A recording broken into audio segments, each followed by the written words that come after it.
And welcome to another episode of Rell Good on the Crawford Podcasting Network with my buddy Richard Rellford, number 40 out of Riviera Beach, Florida, who's here every week. And we have a guest in the house right below you. This is like, Hollywood Squares and Mr. Hollywood himself, Sean Higgins with that cool A2 look, national champion, Sean Higgins. We got two-time Big Ten champion, Richard Rellford. We have national champion Sean Higgins. Sean, how you doing, my friend? I'm good, Tom, man. How you guys doing? It's we're doing good. Rich is smiling. I mean, when I told him I got Sean, he couldn't stop smiling when I talked to him about the other day. And you guys were real close together. You kind of passed the baton. Sean's leaving, or Richard's leaving, and in the door comes Sean. Listen, from the first day I've ever met Sean, man, he's been one of the nicest guys, and I learned from Phil Hubbard. You know, when we see a fella Wolverine, we ain't got nothing but love, no matter where he at in the world. That's how it is. That's right. That's right. I'll tell you what, Sean, I was talking to a couple of people on the Wolverine.com about the biggest baskets. I mean, the biggest free throws was Romeo Robinson in the Seton Hall game. But the biggest basket in Michigan basketball history, in my opinion. Mine too, Tom. Rich knows where I'm going. Was Terry Mills on that long shot. It goes off and on the back end. Rich, Sean picks it back up, puts it back in, beats Illinois. The biggest basket. Do people refer to it that way, Sean, in the semifinal against the Flying Illini? Well, they just had a post, man, on Juwan Howard's fan page. They had a post and they had a debate about the shot. What was the biggest shot in Michigan basketball history? Was it Ramil's free throws? Was it my putback, Jordan Poole's shot against Houston, et cetera, et cetera? So it was a big debate, man. I got a kick out of just listening to the different opinions. But I mean, if you look at it, we wouldn't have got to the championship game and we didn't prepare for the Final Four. So I mean, it's all relevant. Yeah, I'll tell you what, that was a big one. Hey, Rich, did you ever feel any envy? I mean, you guys were the Big Ten champions. You really, with Freeds, you turned that thing around, turned the program around back after the 70s and then the lull. And you guys won Big Ten titles. You couldn't get out of the first weekend, but you were happy when those boys break through. Sean's teams got to the Sweet 16 and then obviously the national champion in 88 and 89. We loved it, man. First of all, there's never envy with Wolverines. We don't hate on each other at all because it all goes to the same pot. That's how we always looked at it. For us, we won it, and Glenn was my young fella. Glenn was my freshman when I was a senior at Michigan, and so him winning it puts us all into the pot. We all get a chance. That's right. Listen, man. It's always a team effort. And we love these guys, even though we learned from Phil Hubbard and those guys.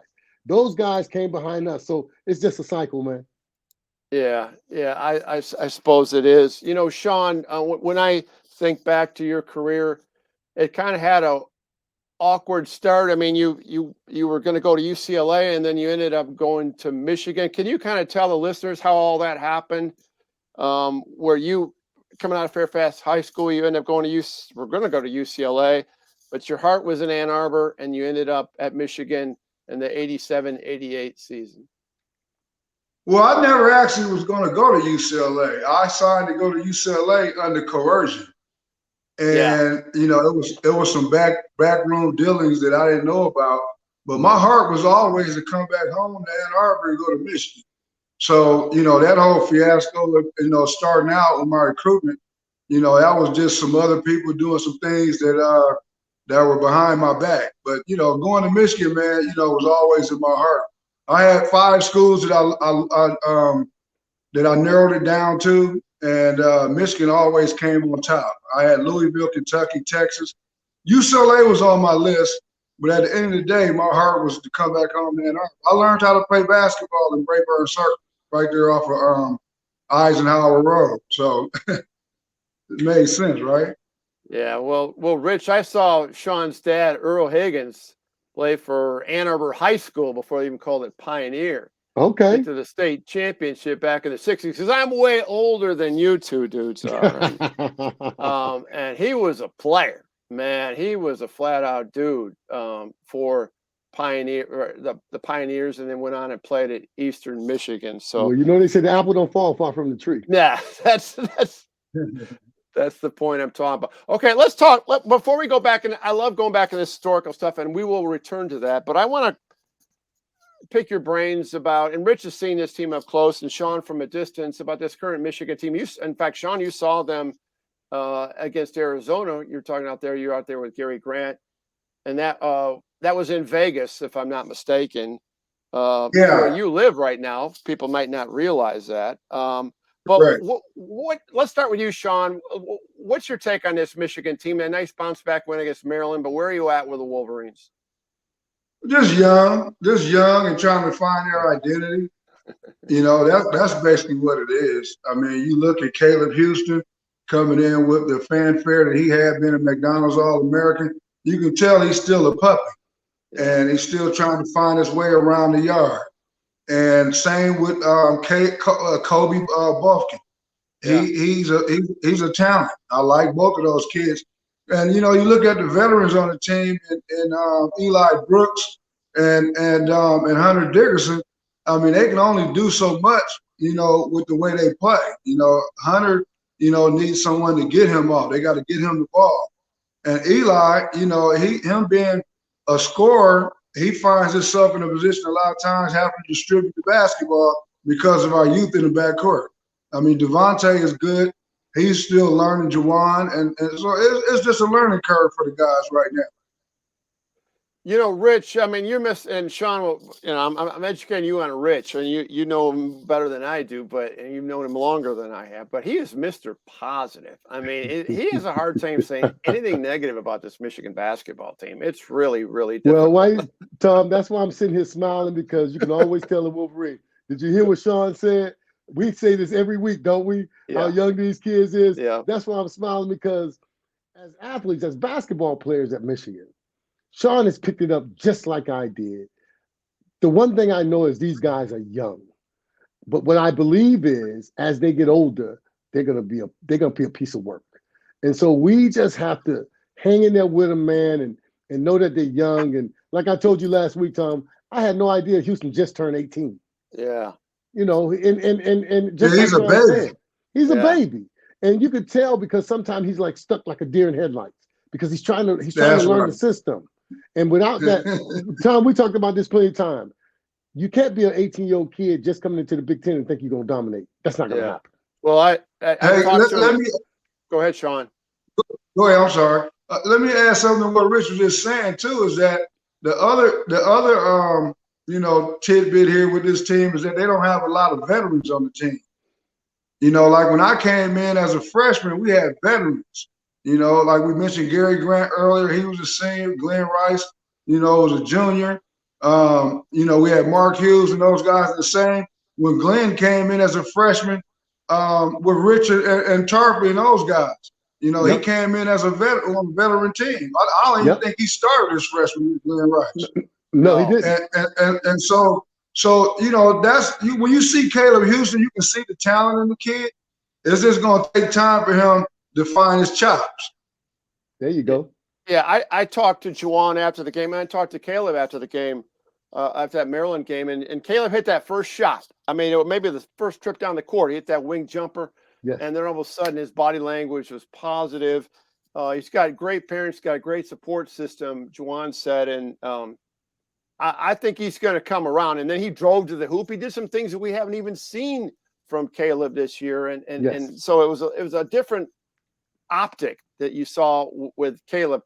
But you know, Rich, let's go back to Hunter Dickinson, because I know you're a big fan of his, and I talked to him also after the game, and he was really hit hard by that COVID. I mean, he couldn't barely stand up. He was getting dizzy. That's why he didn't play in the Illinois game. He had COVID, couldn't play in the Michigan State game, tested positive.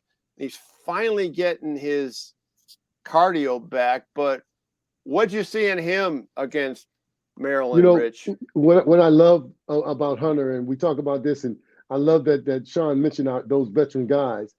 I still believe that the ball has to run through Hunter. Yeah, if the offense doesn't run through Hunter, then they don't move. And we talk about this every week. Hunter is an excellent passer. Excellent passer. He's not a dark hole where the ball's gonna go into him and you ain't gonna never see it no more. If you cut, Hunter's gonna hit you. If you're open and he get doubled, he's gonna hit you. And so I just think that we have to keep going to him. And Sean made a great point that these guys didn't come in with many veterans. I never even really thought about it because he's right. When I got here, I had Ike Persons and Leo and Thad Garner, those guys. We had veterans. But when you come in here, they have one or two, and it makes it easier with veterans in there when you get there. Yeah, Thad Garner, boy, that's going way back. Yeah, that's going way back, man. Way back, dude. Hey, but Sean, I'm gonna have Rich touch on this issue too about guard play. And Devontae Jones, the transfer from Coastal Carolina, slow adaptation period, finally came into play. He's had 2 or 3 solid games in a row. What were the things that you think he had to challenge by going from Coastal Carolina in the Sun Belt to the Big Ten and Michigan, and how difficult that must be for him, Sean? Well, it's a different level of competition. It's a lot more physical. But then if you look at Devontae's game, he's a combo guard. Yeah, he's more of a score first, distribute second type of guy. And when you have a young team, you would prefer to have a PG that's going to be more of a distributor because you want to get your young guys some confidence. And so that's why I would think about playing Eli on the ball and playing Devontae off the ball or something and mix it up with those two guys. But to answer your question, I think he's adjusted pretty well. In the beginning, he struggled a little bit. But, the last few games, he's played well. I like what he's done. He stopped turning the ball over for one and stopped making silly fouls. In the beginning of the season, he was making some silly fouls and getting himself in foul trouble unnecessarily. Rich, what do you think of? And I'm going to have to talk to Sean about this because this kid's in Vegas, Frankie Collins. But I've been raving about Frankie Collins. And, man, he looked really good against Maryland. He's raw athleticism. What do you think he's going to be? Tom, you've been raving about Frankie Collins from the beginning of the year. Yeah. And I'm going to tell you, he's our energy guy. When Frankie comes in, everything moves. I love that Frankie is talented as he is. I like Frankie Collins. And I like what Sean said about Jones. I think in the beginning, he had to make an adjustment. And no matter what anybody says, Coastal Carolina ain't Illinois, ain't Michigan. It's none of those big, Big Ten is different. We talk about how physical the Big Ten is every week. And he's adjusting well now. His biggest thing was turnovers. And for me, I want my point guard to be the leader. I don't care how young you are, how old you are, be the leader because that's your job. You said it earlier. Gary Grant for us, Gary didn't give a damn about scoring. He wanted to make sure that the ball was distributed to the right people at the right times. And that's when you win. Yeah. So I think that this kid will be Jones, he'll turn it around. Sean, you and Rich have something in common. You play with Gary Grant, even though you're on different team. I mean, talk about Gary Grant's play and what this current guard situation is with Eli and Frankie Collins and Kobe Buffkin. I mean, no one defends like Gary Grant, right? As far as the guard goes. Right. No, not at all. And that's the difference between Gary Grant and a lot of these guards in college basketball today, period, is that when Gary got on the ball, you didn't see much airspace between him and the ball and the offensive player. Gary was going to smother you, for 40 minutes. 94 feet. The dude just got up in you. You talk about Ramil Robinson. Ramil Robinson's ball handling got better because of Gary Grant, playing him one-on-one after practice all the time. And so, I was talking to Gary about this at the game. Actually, I was like, Gary, what would you do if you were out there right now? So I have about 10 steals. There you go. So to answer your question, there's only one General Grant, man. When you talk about defense at the University of Michigan, that's the first name you got to mention. And there's a close race between him and Ricky Green. Yes. Yeah, but I'm telling you what, when Freed's in fact, I heard Freeze speak at a M Club thing. He says that when Gary Grant arrived on campus, there's one thing you didn't have to teach that kid was defense. That's unusual, Rich. Isn't it for a freshman? Well, you know what? One of the things that we loved about Gary is he was all about defense. Sean just answered the question for you. He asked you about him saying to Gary, what would you have done? The first thing Gary said to him was, I would have had 10 steals. Yeah. He didn't tell you I'm going to have 30 He said, I would have had 10 steals. 10 steals. With no hesitation. That's his personality. That's who Hey, Rich. Hey, Rich, why do you think Gary wore those wristbands on both his arms? He had wristbands on both his wrists. Yes, he did. He was a thief. Yes, he did. He was a thief, man. He was a thief. That's exactly right. You know, Sean, that's what I'm so happy that you guys got a chance to experience Gary, because the one thing he did to our team is he gave us a guy who made everybody play D. And that's how you win. Yeah, you can score 1 million points, but you got to be able to stop the other team. And Tom, I told you this, I saw Gary Grant as a freshman shut Steve Alford down. Yeah. Shut him down. I saw that game. And my thing was, it motivated all of us. Yeah, he didn't. And I'm going to say this. Go ahead. I may be out of line by saying this. This is my personal opinion. But Gary Grant's name, jersey should be up in the rafters. Oh, I think so too. You ain't out of line by saying that. No, that's. I'm just being real with you. I mean, the Scott Skiles thing, Rich. I mean, that was the one that I couldn't figure out. I mean, did he guard Scott Skiles or was Antoine guarding? Well, Antoine started off with him. Antoine started off with him, and once in defense of Gary, when Scott started off, if you come into a guy and he's already rolling, I don't care who you put on him after that. He's gonna keep knocking him down. And that's what Scott did. Scott got both of them, but he gave Antoine the majority of it. You know, and so was, Gary, you know, because you gotta know Scott Skiles. Scott talked plenty trash. Oh, God. Horrible. And so me and Scott used to talk before and after games. Hey, Rich, I played with Scott Skiles in Orlando with the Magic, man. Okay. And I asked him, so this is a funny story. Listen to this.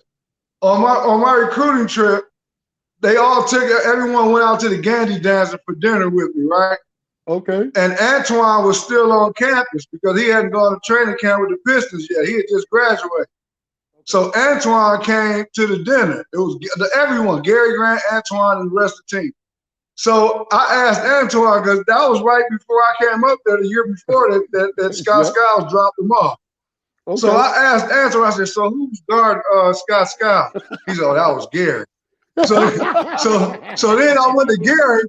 I asked Gary, I said, Gary, who was guarding Scott? You or Twan? He said, oh, that was Antoine. And so I got to Orlando, I asked Scott, I said, Scott, who was guarding you when you dropped Michigan off for like that 42 piece? He said, both of them. Both of them. He said, both of them. He said, I gave a little bit to both of them. No, I think DJ, Gerald Johnson, who is Gary, started out guard. They switched it up because I think Antoine fouled out of that game up at Jenison. I was up at that. That was just a nightmare. That was a nightmare game. We couldn't stop laughing, man, because Scott the whole time was talking so much trash, because what nobody understood was the night before, Antoine and Gary was talking trash to us about how they was going to handle Scott. Right. And I kept trying to tell them about Scott because I knew Scott. Me and Scott played in the pre-Olympic trials together.